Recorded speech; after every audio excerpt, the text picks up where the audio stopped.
전략포인트 짚어보는 시간입니다. 선물시장부터 살펴보겠습니다. 자, 선물지수는 마이너스권입니다. 상승 출발이 됐지만 하락 반전된 가운데 지금 현재는 261선 0.45포인트가량 밀리고 있습니다. 외국인 투자가들의 매도세가 선물시장에서 조금 더 가팔라졌는데요. 자세히 좀 짚어보도록 하겠습니다. 유진투자선물 김대영 연구원과 함께합니다. 연구원님 안녕하세요. 네, 안녕하세요. 네, 지금 선물시장 좀 하락 반전이 됐는데 오늘 그래도 좀 반등세 기대를 해볼 수 있을까요? 일단 미국의 5월 ISM 서비스업 지수가 56.3포인트로 상승함에 따라서 미국 경제의 성장 추세가 지속되고 있는 것으로 보입니다. 이에 따라서 S&P 지수가 2일 동안 0.15% 상승해 신고점을 경신하는 등 글로벌 주가 상승에 좀 우호적인 환경이 조성된 상태로 보고 있습니다. 다만 외국인의 선물 수급이 좀 지수 상승을 지속적으로 억제하고 있기 때문에 지수의 상승 탄력성은 좀 제한될 수 있고 또한 그 간헐적인 하락 전환의 가능성도 있다는 점에 주목을 하시면 될 것으로 보입니다.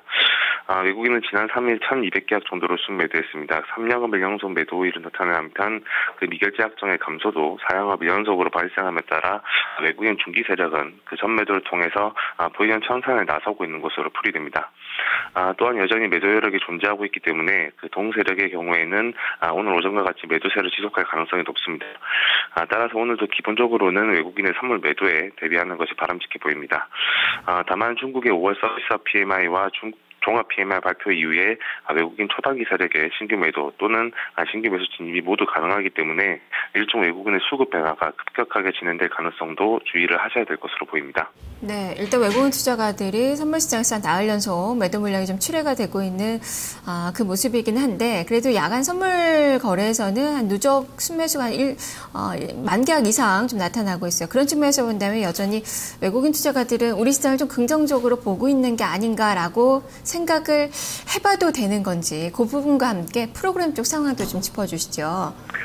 네, 그 지난 3일 외국인이 차익 거래에서 그 순매수로 전환했고 비차익 거래에서는 1,400억 원 정도 순매수하면서 2영업일 연속 매수 우위를 나타냈습니다.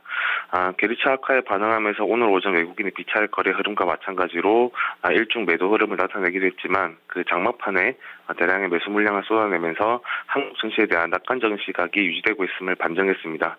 이 역시 그 야간 선물 외국인 누적 순매수가 1만 계약 정도 유지가 되고 있다는 점과 동일한 맥락이라고 보시면 될 것 같고요.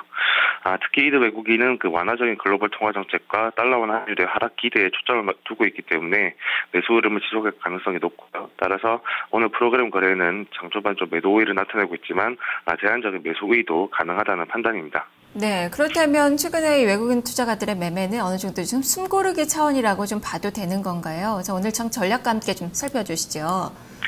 네, 연휴 기간 동안 예정되어 있는 유럽 중앙은행의 6월 통화정책 결정과 미국의 5월 역병 결과 등으로 오늘 지수는 260에서 262포인트 사이에서 제한적인 상승만 가능한 상태로 보입니다.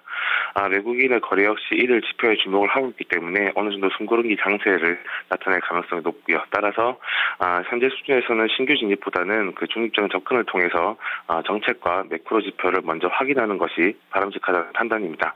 네, 알겠습니다. 말씀 잘 들었습니다. 네, 감사합니다. 네, 큰 틀에서의 이 변화는 없습니다. 다만 이 단계적으로 봤을 땐 좀 보수적으로 전략을 세워보는 게 좋겠다라는 그 의견이네요.